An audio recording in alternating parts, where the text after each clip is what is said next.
he was never going to forget. A forgotten military frequency crackled to life, and the voice on the other end shouldn't have existed. For 7 years, Captain Rose Martin had been presumed dead, lost during a mission so classified even her teammates were told to forget her. But when her call sign echoed through Fort Danner's comms, everything stopped. What if the soldier they buried was never gone, just hidden by someone who needed her to stay lost? The truth is coming, and it doesn't care who gets crushed beneath it. Before we dive in, drop a comment letting us know where you're tuning in from, and make sure you're subscribed, because tomorrow's story is one you won't want to miss. Captain Rose Martin didn't exist, not anymore. Her name had been stripped from the rolls, her service record purged, her call sign decommissioned and flagged as final. There were no medals, no folded flag, no funeral. Just a silence that stretched for 7 long years, the kind of silence only Black Ops units and command-level regret knew how to bury. But somewhere, beyond that silence, Rose was breathing. At Fort Danner, Staff Sergeant Caleb Rios hated the night shift, but he never turned it down. Maybe it was the quiet, maybe it was the peace that came from not being around the brass and their cold stares, or maybe it was because, deep down, he liked being alone with the ghosts.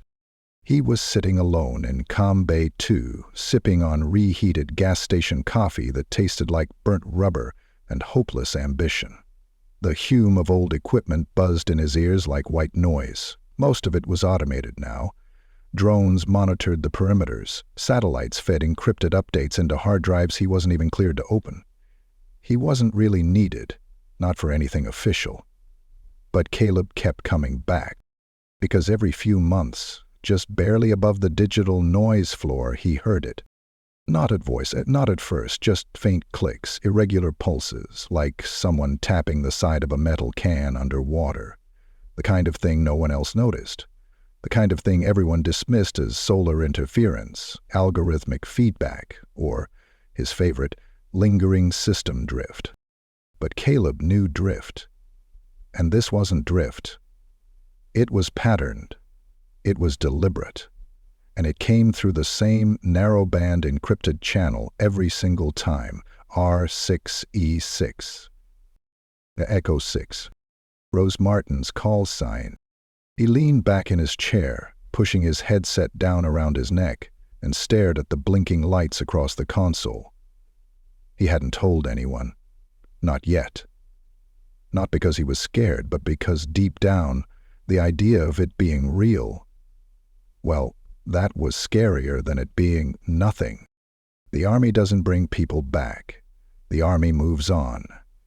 It replaces names with numbers, faces with files, and it burns the ones it wants to forget. But Caleb hadn't forgotten her. He remembered the way Captain Martin walked into the ops tent the night before her final deployment, silent, focused, every inch of her moving like it had a purpose. She didn't laugh with the rest of them, she didn't brag, but when she looked at him across the table, her gaze burned through whatever slouching apathy he'd been leaning into.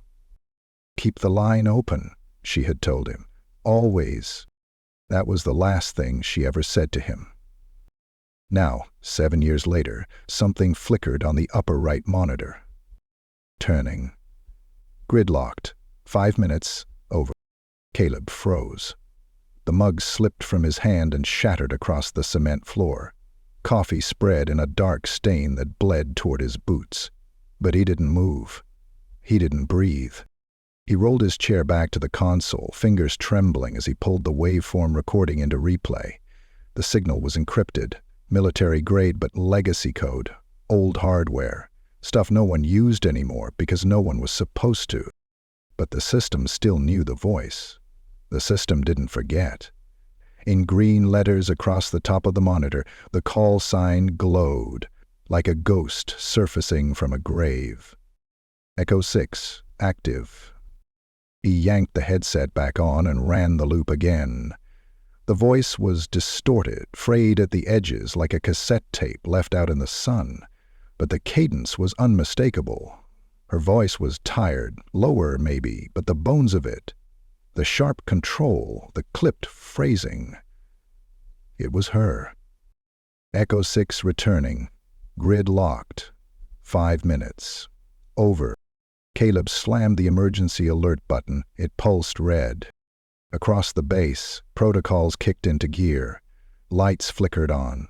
Automated systems re-engaged. Somewhere, boots hit the floor. But no one knew why. Not yet. In the operations tower, Colonel Diane Hardwick stood barefoot in her office, hair pulled into a tight knot, blinking sleep out of her eyes as the base alert chimed twice, then once more. The code sequence was old, rarely used. She keyed into her terminal and paused. The incoming signal was clear, archived protocols flagged it as terminated. Echo 6. Hardwick sat down slowly. "God help me," she whispered. Rose Martin had been her rising star. Brilliant, unbreakable, and dangerous in the ways command valued most. Quiet, loyal, ruthless when necessary. She had signed the approval for the mission herself. A recon op that technically didn't exist. Deep into enemy territory. They were chasing something that wasn't on the books. Something so sensitive that even top-tier analysts were kept on a need-to-know leash. And when the mission went dark, the brass above her had only one answer. Seal the files, close the chapter, burn the name. Hardwick hadn't argued. She had her own secrets to keep. Now, as the transmission replayed again in her office, she felt something shift under her feet. Not fear, exactly. Not guilt. Something worse. Exposure. Caleb Rios buzzed through her line. "Ma'am, I need you in Comm Bay 2. Now." She didn't respond. She was already on her way. The first boots reached the perimeter fence at 4:07. The alert had scrambled 2 squads, full gear, weapons ready. Base lights burned overhead in sterile cones of artificial daylight.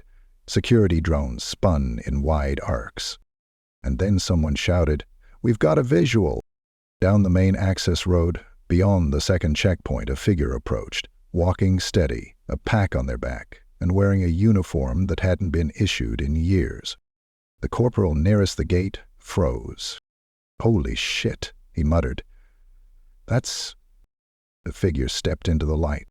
Hair matted, cheekbone bruised, blood crusted along the edge of her collar, eyes sharp and gray, her dog tags swung loose around her neck. She said nothing. Her hand lifted a comms device, one of the old brick models that predated digital shift. She keyed a button. A speaker on the outer comms tower buzzed, and her voice carried across the base, strong despite the static. Echo 6 reporting. Gridlocked. Requesting base entry. Over. For a long moment, no one moved. Then, over the internal PA, a single voice answered. Colonel Hardwick's. Echo 6. Confirmed. Stand by. Inside Comm Bay 2, Caleb sat back in his chair, heart pounding, eyes fixed on the perimeter feed. He didn't smile. He didn't cry. He just whispered, "Told you I kept the line open." And on the screen, through the noise, Captain Rose Martin stood at the edge of the world that forgot her, waiting to be let in. The past had returned, and it was wearing boots. She'd known the second her boots hit the frost-hardened soil that something was off. Even before the final green light flickered in her visor, before the humming drone above her head dipped low and silent into the tree line, Rose Martin had already marked the mission as compromised. It wasn't a feeling, it wasn't a hunch, it was instinct, the kind burned into her bones after 12 years in recon, half of them in places the government never admitted existed. The insertion zone was colder than it should have been for late spring. No chatter from Overwatch, no pre-drop scan confirmation, just the soft click of her GPS reorienting mid-fall, and the quiet acknowledgement that the world below was not the one they had mapped. Still, orders were orders, and the orders had been clear, or as clear as a black envelope briefing could be. Drop, scan, Extract. Eyes only. No footprints. The region, marked on her tactical map as Grid 13 Bravo, sat deep in the Casimir Corridor, a twisting choke point of rock and snow that hadn't been on a standard atlas since the Cold War. A border not claimed, not denied, just left alone, like a scar too deep to fix. The target. A mobile command signal relay suspected of being used by a rogue faction. No insignia, no government, just power flowing in and out, quiet and invisible. The kind of operation that meant nothing publicly, but everything to people who sat behind soundproof glass 3,000 miles away. Rose landed clean, tucked into the ridge, checked her 6. Waited. No reply from command. Her first instinct was to radio in, confirm insertion. But there was protocol, and she didn't break protocol. Not ever.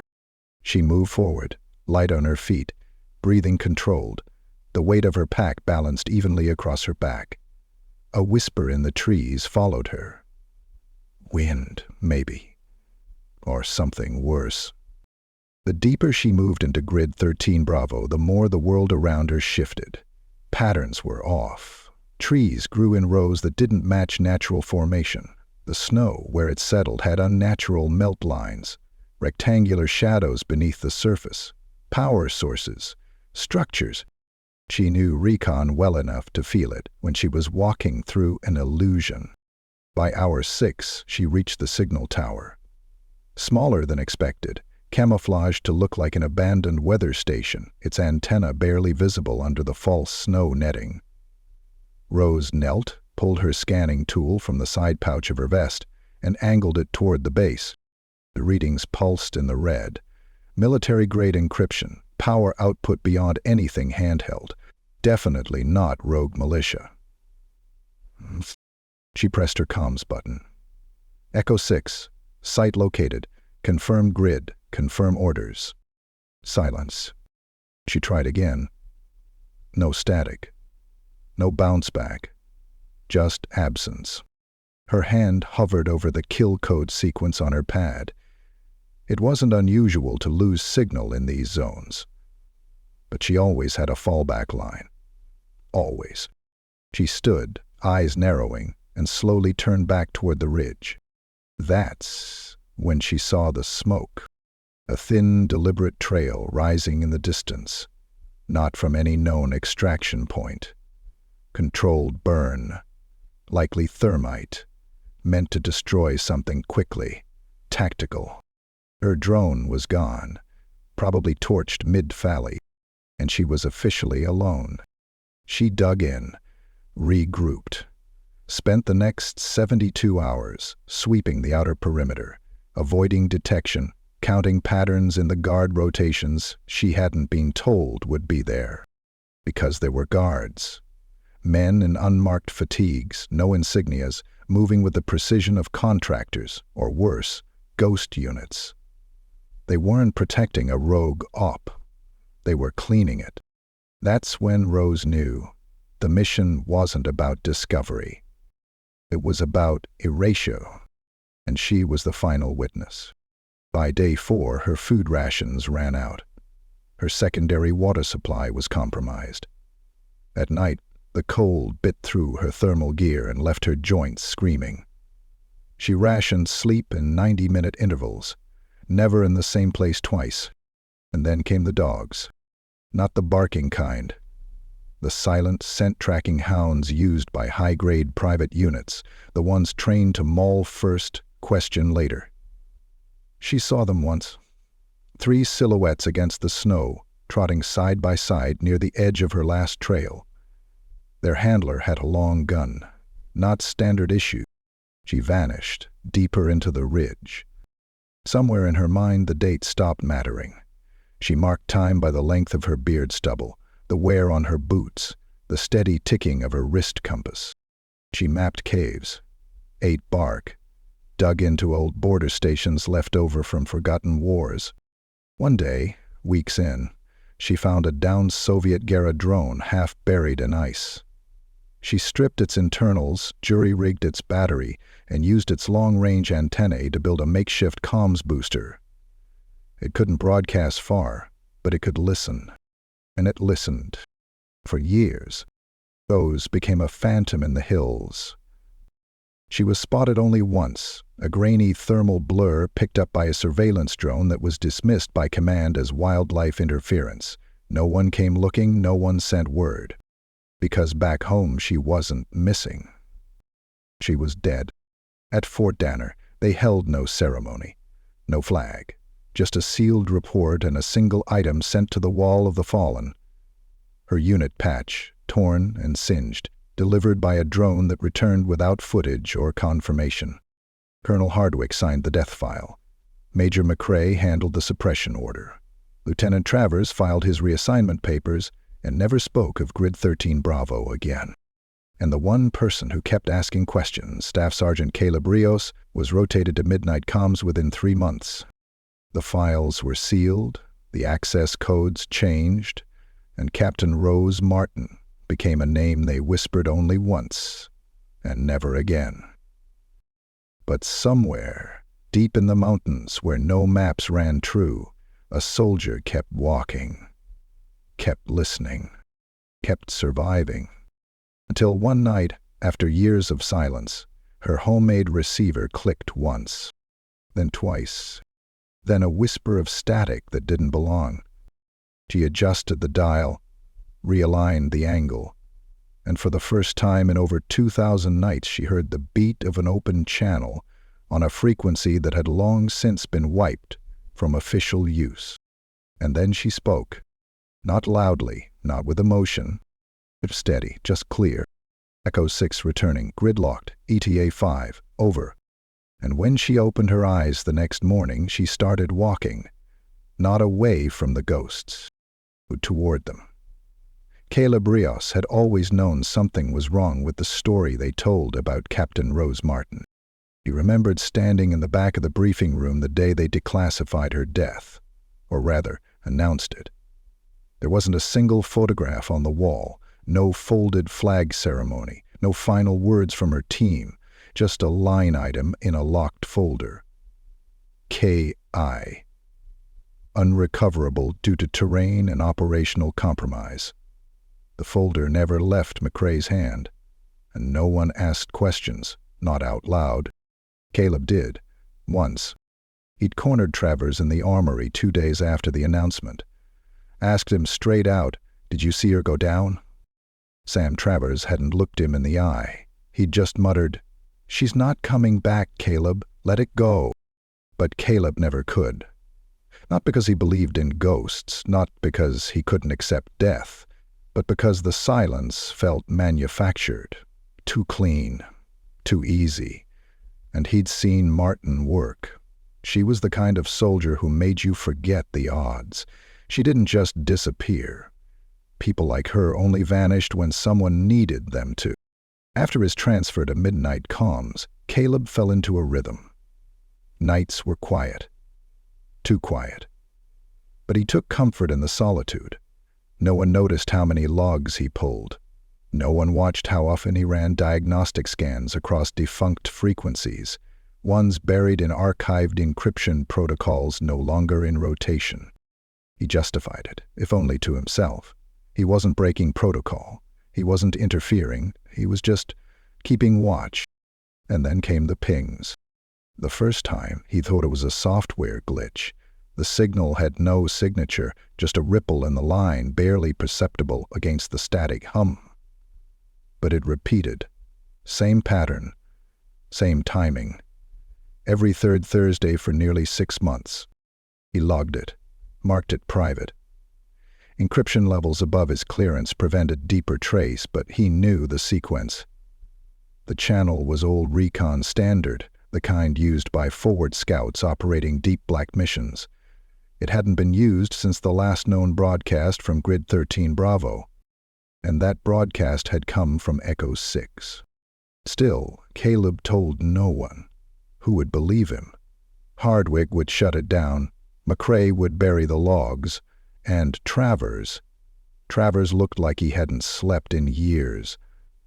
Caleb had seen him once, walking the barracks at 3 a.m., dead-eyed and stiff, like a man haunted by something he couldn't confess. Then the pings changed. Last week, the signal had come through stronger. Not just a ripple, but a frequency wave. It tried to handshake with the old net. That required intent, direction. It wasn't ambient noise. Someone out there was trying to connect. And finally, 2 nights ago, it came. Feel a voice, cracked, gritty, like it had traveled across ice and fire just to be heard. Echo 6 returning, grid locked, ETA 5, over. Caleb had replayed it a dozen times before alerting Hardwick. He'd already copied the signal to a private drive, tucked into the deepest folder on a system no one but him knew how to navigate. Part of him didn't trust anyone else with it. The other part needed the confirmation. When Rose Martin had walked out of the darkness and into the lights of Fort Danner's south gate, Caleb hadn't even gone outside. He stayed in Comm Bay 2, headset still on, the voice still playing in his ear. He knew it was her. The system recognized the cadence before he did. He'd kept the line open all these years, and now it felt like the line had spoken back. He was still sitting there when someone knocked on the glass. He turned. Sergeant Renee Booker stood just outside the bay, one brow raised, eyes sharp as ever. "You look like someone saw a ghost," she said as she walked in. He leaned back in his chair, gesturing to the monitor. "Something like that." Booker looked over the log. Her eyes flicked through the waveform replay, the metadata, the call sign confirmation. She didn't speak until it looped again. "Martine?" Booker crossed her arms. "I saw her in the medbay. She's changed, but it's her."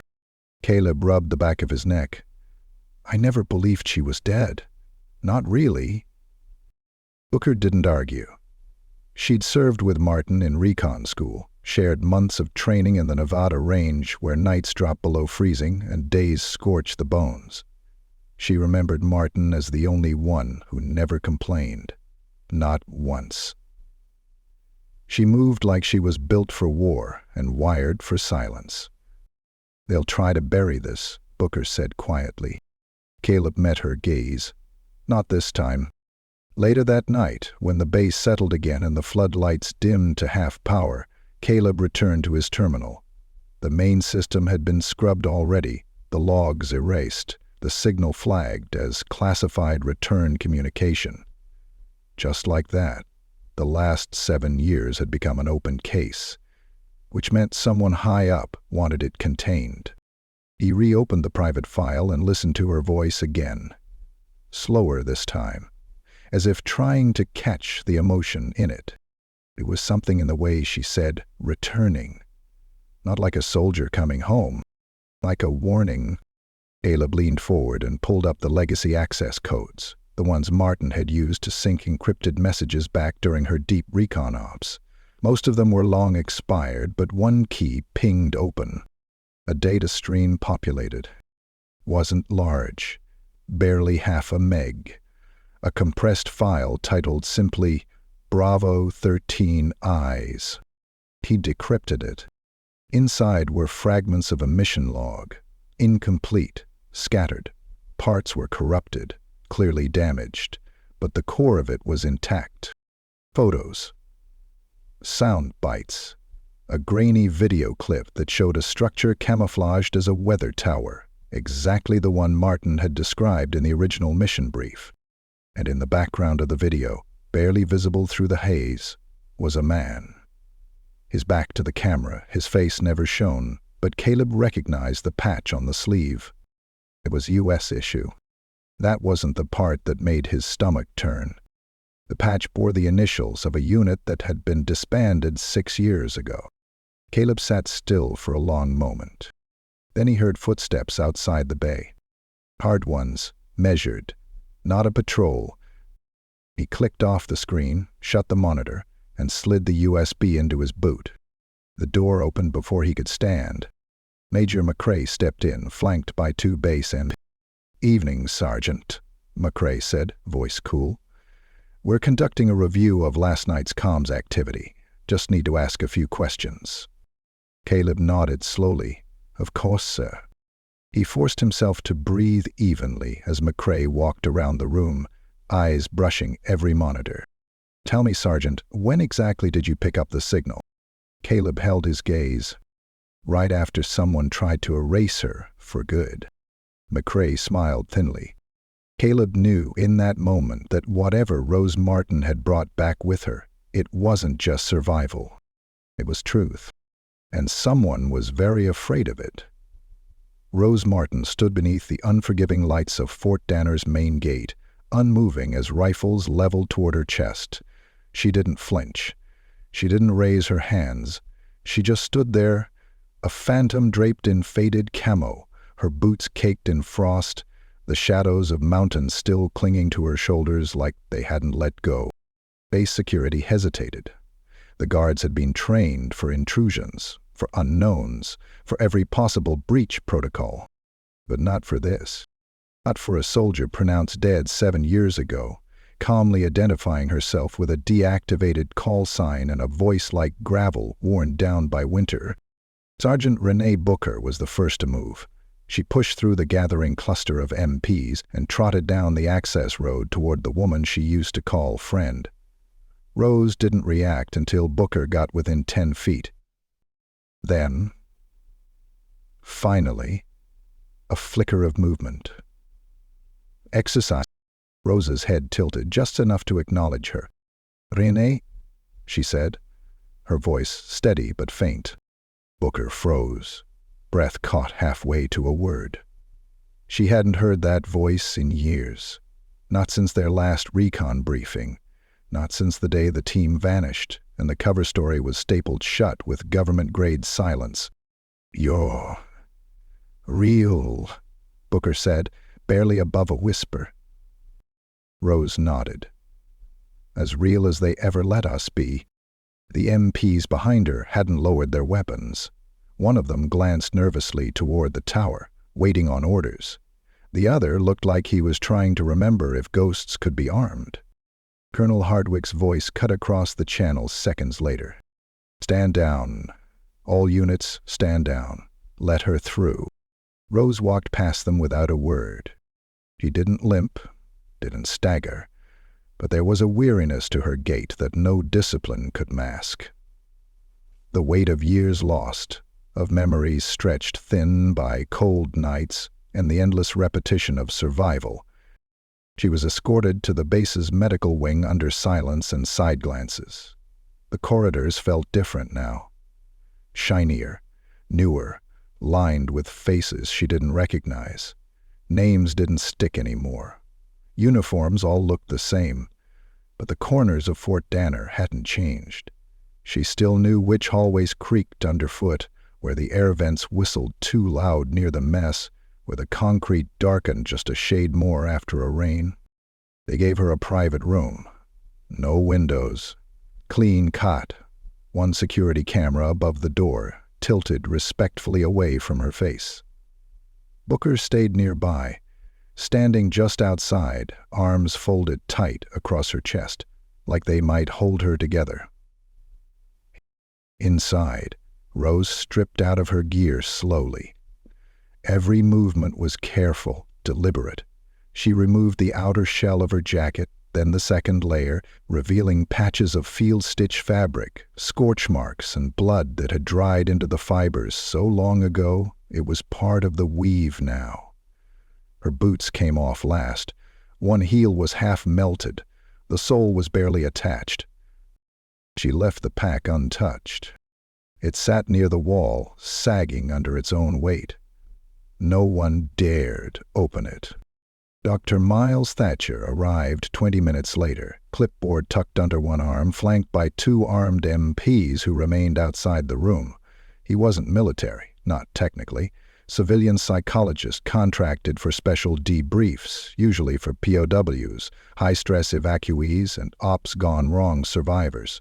The kind of people who came back fractured, broken in places, invisible to scans and blood work. Rose didn't look at him when he entered. He sat down carefully, didn't speak for a long moment. When he did, it was quiet, measured. "Captain Martin, I'd like to begin with something simple.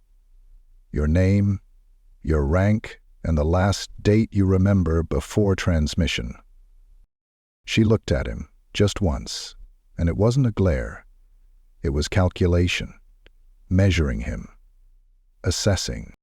Then, Captain Rose Martin, Serial 89301LX, U.S. Army Special Reconnaissance, Tier 4 clearance. Last official mission date, May 18th, 2017. Thatcher nodded, made a note. "That's consistent with the last known records," he said. "Do you know what year it is now?" 2024, Rose said instantly. He blinked. "You're certain?" "I stopped counting winters.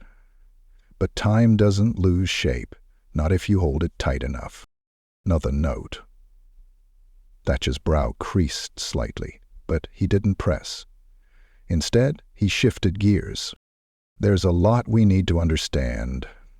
Where you've been, how you survived, what happened out there. But let's start with this. Why now?" Rose tilted her head slightly. "Because the signal was finally open again." "The signal?" "Echo band, the old recon channel. They closed it, locked it under newer layers. But something changed. I don't know what. Maybe someone forgot. Maybe someone remembered. Do you know who?" She didn't answer. Instead, she shifted in her seat, gaze locked on the far wall. "You're not cleared for those names," she said. Thatcher studied her for a long moment. Then he stood. "I'm not here to interrogate you, Captain. I'm here to help you come back." She finally looked at him again. "Back to what?" He had no answer. That night, Rose didn't sleep. She sat cross-legged on the cot, staring at the closed pack by the wall. Her fingers twitched once, then again. Finally she stood, crossed the room, and knelt beside it. The zipper made almost no sound as she pulled it open. Inside was a single, weathered journal, handwritten, each page protected by plastic sheeting, marked in careful, coded entries. Timelines, names, maps, patterns. Beneath it, wrapped in canvas, was a shattered comms device. Old military hardware, cracked but wired with modifications no one had ever taught in official training. And under that, a small metal cylinder, smooth, unmarked. She held it in her hands for a long time before putting it back. The camera above the door clicked softly as it rotated, recalibrating. Rose looked up at him. "Still watching?" she whispered. No reply.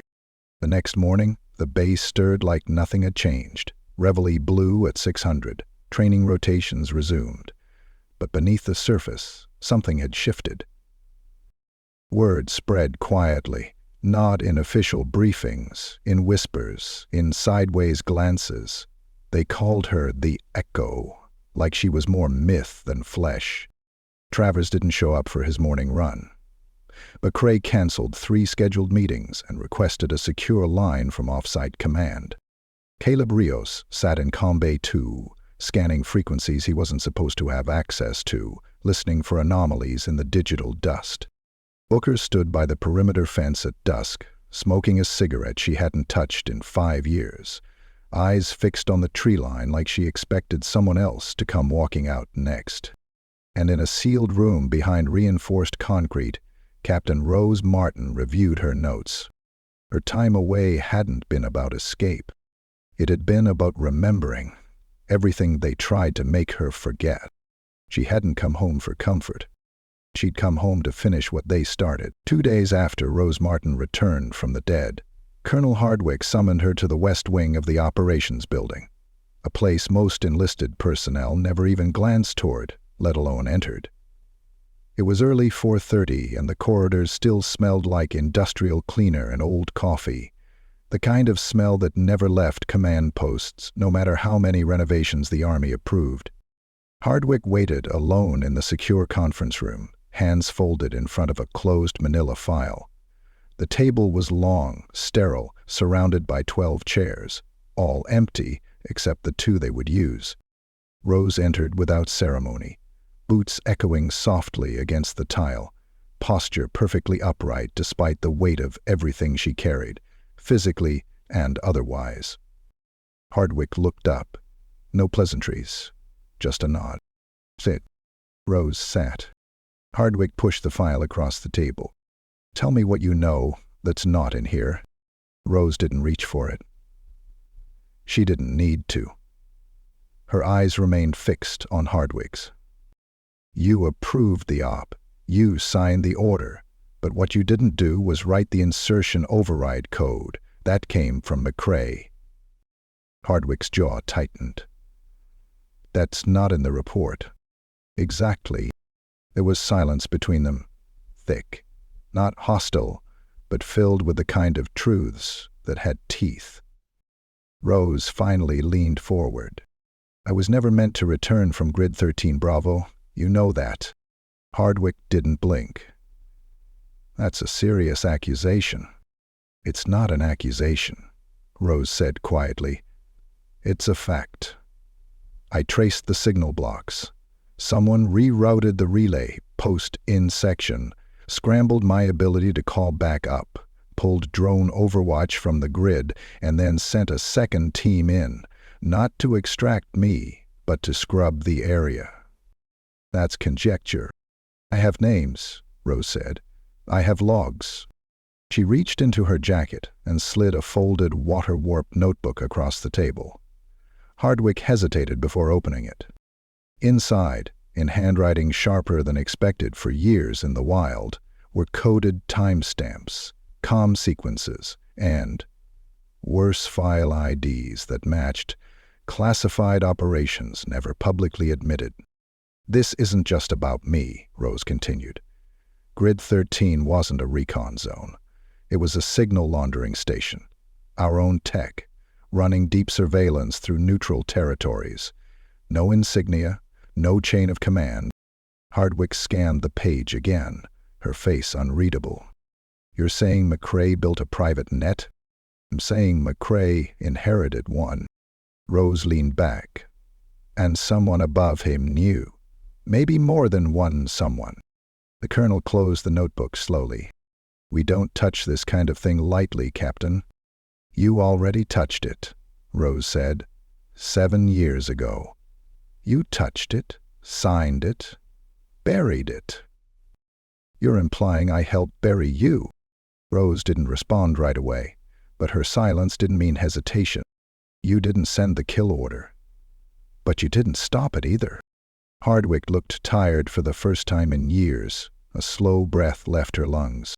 You should have died out there, she said, not cruelly, just plainly. That mission was logged under 4 layers of black with a cleanup protocol built in. No one comes back from that.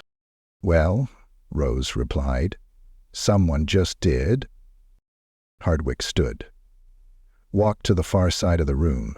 She stared at the wall for a moment, then keyed something into the terminal. A screen descended, flickering to life. Rose watched it load, slowly at first, then faster. A video file opened. Surveillance drone footage from 7 years ago. The last pass before communications failed. In grainy black and white, her figure was barely visible, moving through snowy pines toward the tower. Then static. Then nothing. That's all we had, Hardwick said. Rose stepped closer, eyes narrowing. No timestamp. Hardwick paused. Excuse me? No timestamp, Rose repeated. That footage isn't raw, it's edited. Hardwick checked again. She didn't say anything, but the confirmation was in her posture. Then, quietly, how the... Rose answered for her. Someone spliced out the tail end, the part where the cleaning team arrived. Hardwick turned back to face her. What do you want from me, Captain? Names, access, and a clean channel. Hardwick crossed her arms. Why? Rose stared at her. Because I'm not the only one they tried to erase. Later that afternoon, Lieutenant Sam Travers was called into an off-the-books meeting with base security. He didn't ask why. He already knew. He sat in the gray interview room, elbows on the metal table, eyes bloodshot. Sergeant Renee Booker sat across from him. Her voice was calm. "He's alive, Sam. You saw her."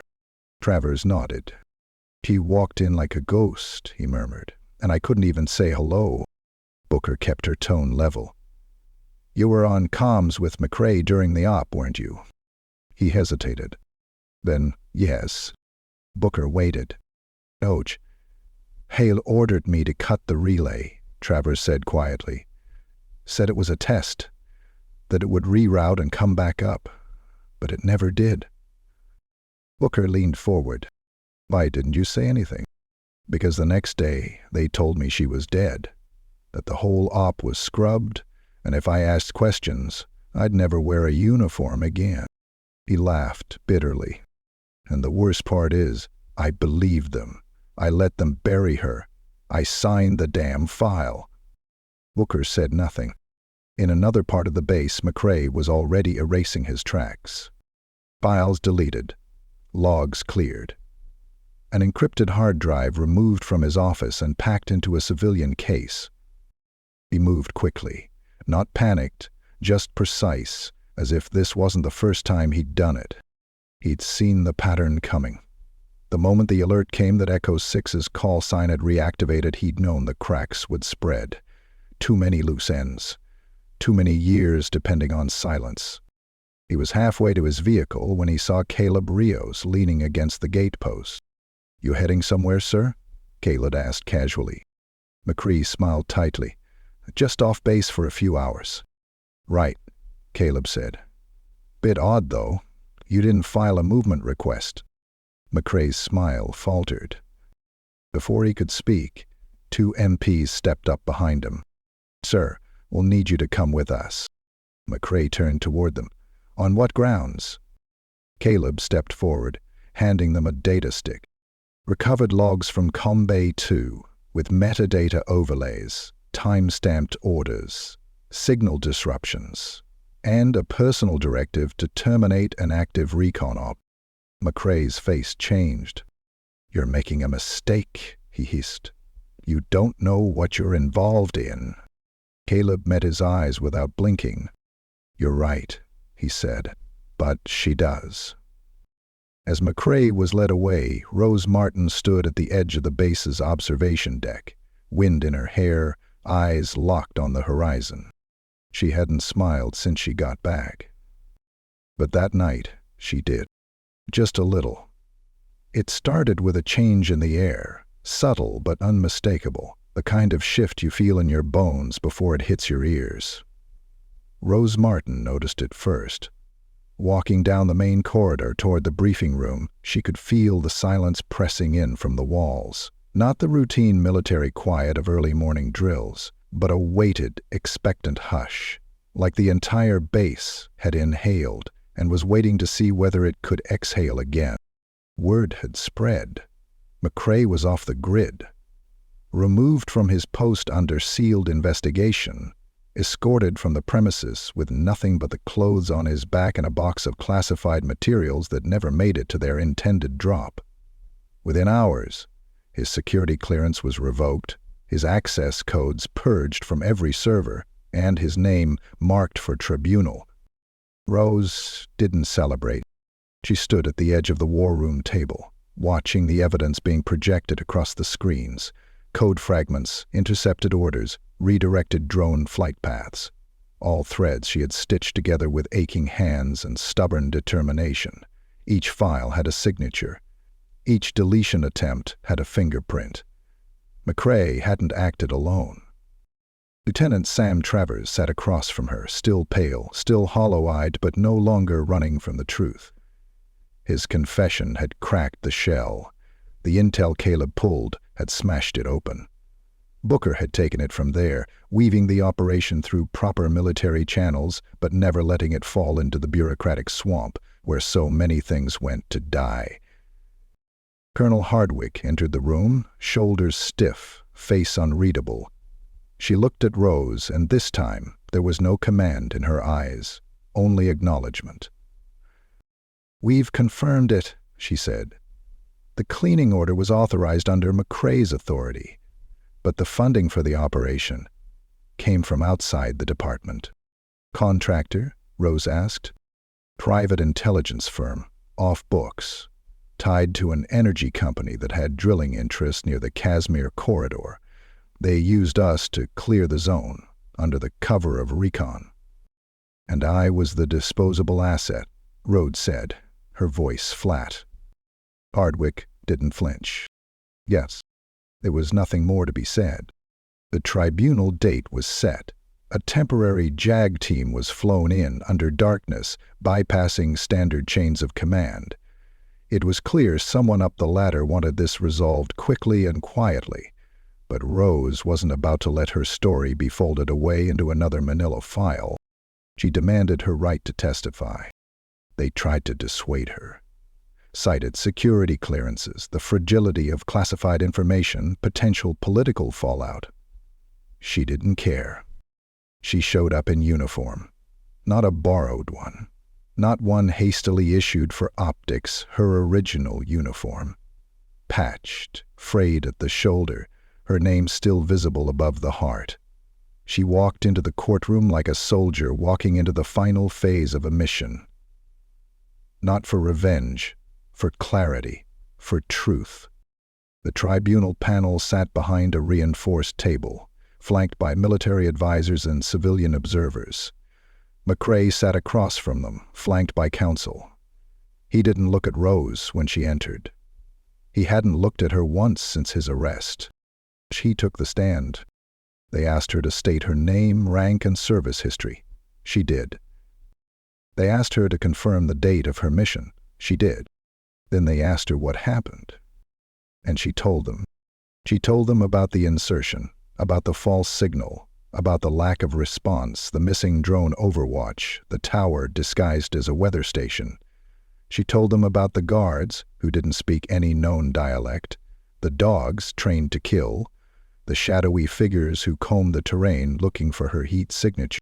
She told them about the years that followed, the caves, the traps she set to keep from being hunted, the antenna she built from Soviet scrap metal to eavesdrop on every passing signal, until finally one broke through. She told them about the voice she heard, not just her own, recorded in old debrief tapes, but McCrae's. She had stored it. Preserved it. When the audio clip played through the speakers, the room fell silent. It was grainy, staticky, but clear enough. Clean grid 13.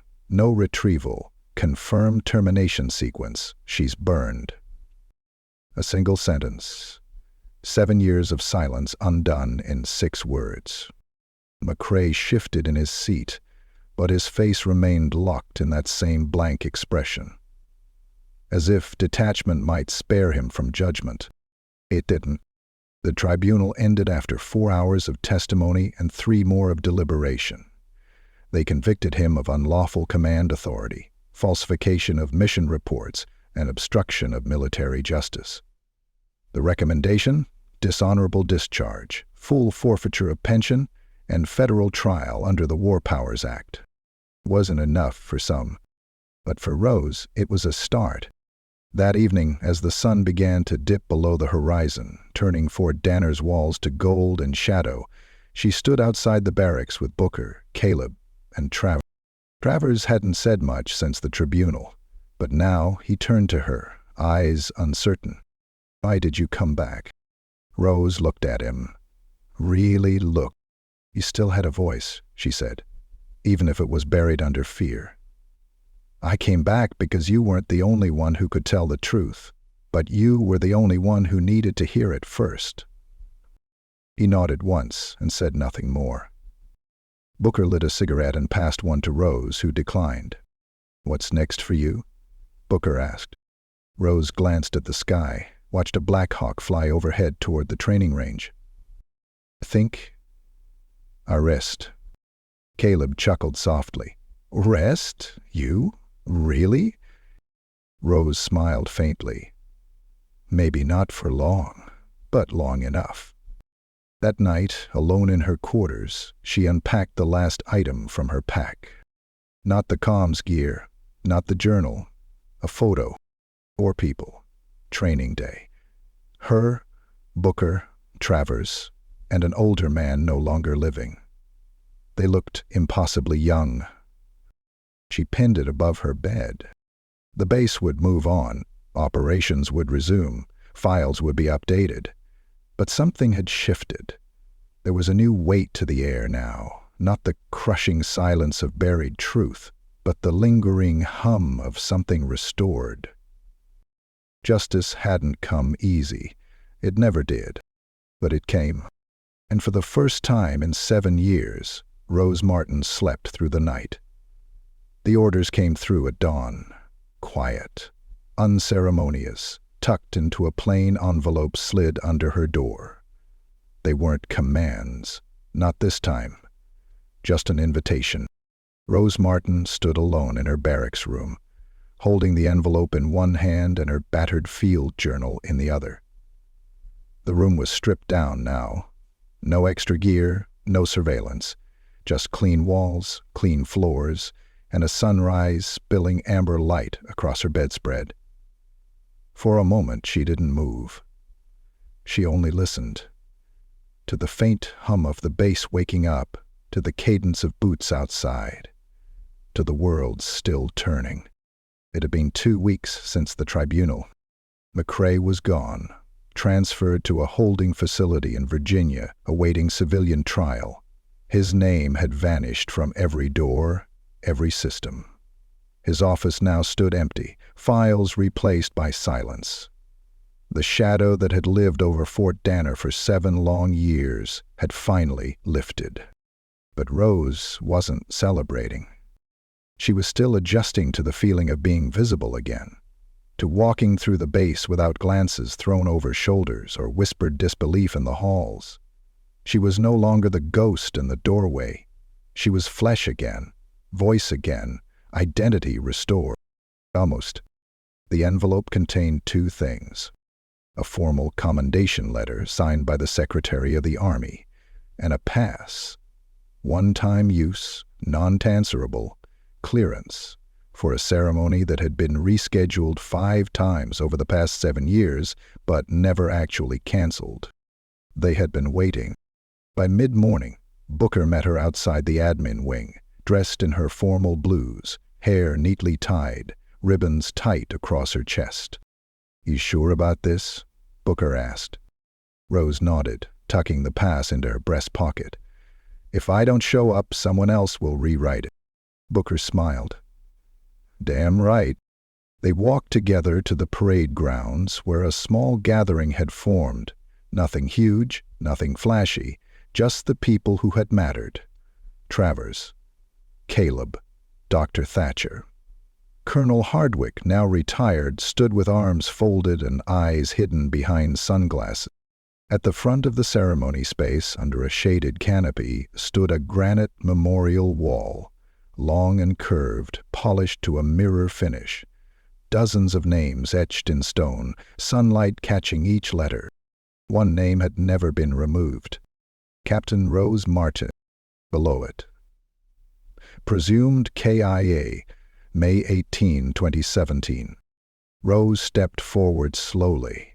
No music played, no salutes fired, only the soft rustle of wind across the flag above and the slight clearing of a throat from the officiating officer.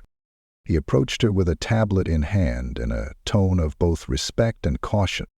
"Captain Martin," he said, "by order of the Department of the Army and under the authority of the Secretary of Defense, your status has been formally updated." He tapped the screen. The words "Presumed KIA" flickered away from the display projected onto the glass podium. A new engraving unit stood off to the side, low and precise. It moved in deliberate strokes as it corrected the monument in real time. Now it read, Captain Rose Martin, status returned. There were no cheers, no clapping, just a silence so deep it held reverence. She approached the wall and touched her name, her fingers brushing against the cold letters that had once declared her gone. She stared at it for a long moment, then whispered, "You don't get to keep me." After the ceremony, Khalid pulled her aside. "I got you something," he said, reaching into his bag. He handed her a small patch, tattered, edges frayed, barely held together by old threads. It was her unit insignia, the one pulled from the wreckage of her last known location. She recognized it immediately. "I kept it," Caleb said. "They told me to turn it in. I didn't." Rose turned it over in her hands, then smiled. "Good man." She pinned it back on her shoulder, just above the scar that still ached when it rained. That night, a Black Hawk waited on the tarmac, blades still, lights dimmed, ready for a private flight out of Fort Danner. A courtesy, they called it, not an order. A gesture. She stood by the hangar, looking at it. Booker stepped up beside her. "You flying out tonight?" "Maybe. Are you to leave?" "I know." Rose turned to her, eyes softer now. "But I need to." Booker understood. Some places were built to hold you. Others were meant to be passed through. Fort Danner had done both for Rose Martin. It had built her, buried her, and now, finally, let her rise again. She boarded without fanfare, without anyone saluting, without any final speeches. Just one moment, as the rotor spun to life, when she glanced back through the open door and saw Caleb raising a hand in silent farewell. The chopper lifted.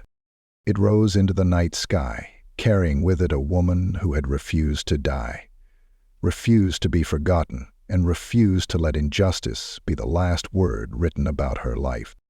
As the base faded beneath her, Rose Martin leaned back against the seat, feeling the engine hum beneath her spine, feeling her name lift off the stone and into the wind.